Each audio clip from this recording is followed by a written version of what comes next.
I'm saying stop beating up on yourself. You do it. I know you do it. I've done it. It's a natural inclination for us to put ourselves down.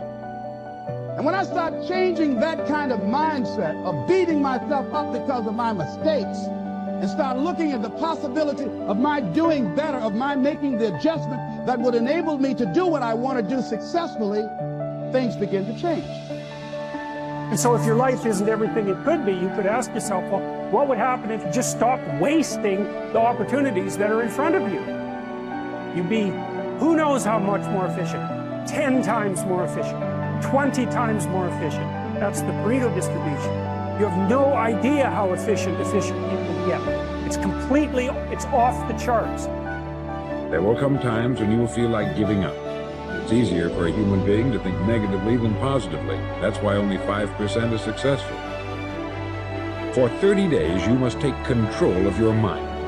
It will think only about what you permit it to think. Each day for this 30-day test, do more than you have to do. In addition to maintaining a cheerful, positive outlook, give of yourself more than you've ever done before. Do this knowing that your returns in life must be in direct proportion to what you give.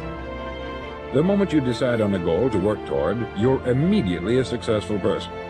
You're then in that rare and successful category of people who know where they're going. Out of every 100 people, you belong to the top 5. So I'm saying to you, can't nobody take your good. See, that which is meant for you has your name on it. No one can take your good from you. That's you. That work you've been given, that idea that you've been given, if you don't come out here with that idea, no one's going to bring your idea out here.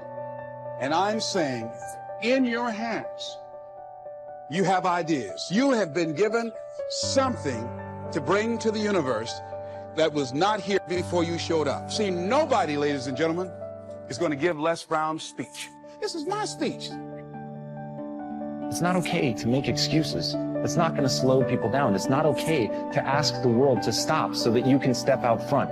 You've got to develop your skill set. You've got to take what you have now, and if that's crawling, then can crawl, but you drag yourself ever forward to a vision of yourself because you, my friend, know exactly where you're going. You're willing to pay whatever price it takes to get there, and you will keep pushing forward, and you will get better every day. And no matter how many times people chop at you, knock you down, you will get back on. You will crawl till you can walk. You will walk till you run, and then you will run until you fly. And that, my friends, is the only path forward. So if you want a future that makes you happy, if you want a world that you're excited about, get your ass out there and earn it. It's time for you to look within yourself and decide that I'm in charge of my destiny.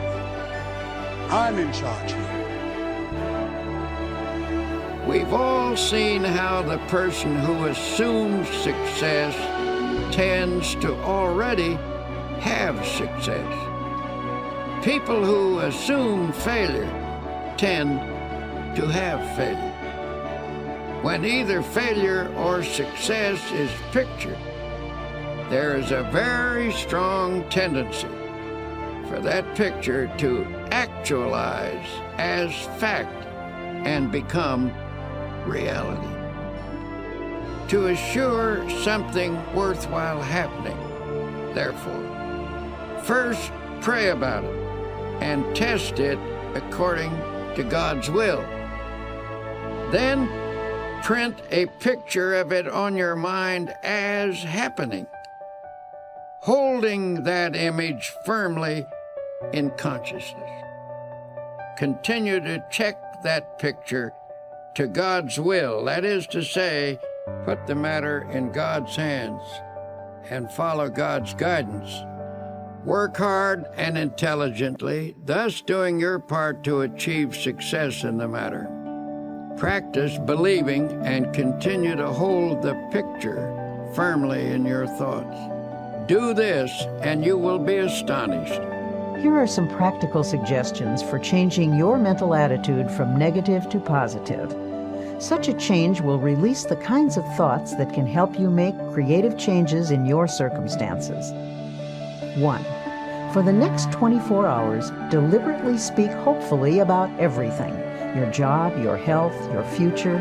Go out of your way to put optimism in everything you say. 2. After speaking hopefully for 24 hours, continue the practice for 1 week. Then you can permit yourself to be realistic for a day or 2. You'll discover that what you meant by realistic a week ago was actually pessimistic, and what you now mean by realistic is something entirely different. It is the dawning of the positive outlook. When most people say they're being realistic, they delude themselves. They are simply being negative. 3. Feed your mind even as you feed your body. A healthy mind requires nourishing, wholesome thoughts. Start at the beginning of the New Testament and underline every sentence about faith. Continue doing this until you've marked every passage in the 4 books: Matthew, Mark, Luke, and John. 4. Commit all of those passages to memory. Learn one each day until you can recite the entire list from memory. This will take time, but remember, you've spent much more time being a negative thinker. Unlearning a negative pattern requires time and effort. 5. Make a list of your friends who are positive thinkers and deliberately cultivate their company. Don't abandon your negative friends, but get closer to those with a positive point of view until you've absorbed their spirit. 6. Try to avoid arguments, but whenever a negative attitude is expressed, counter with a positive and optimistic opinion. 7. Pray a great deal and always let your prayers take the form of thanksgiving. Assume that God is giving you great and wonderful things, for if you think He is, He surely is. God will not give you any greater blessing than you can believe in. Remember, according to your faith, be it unto you.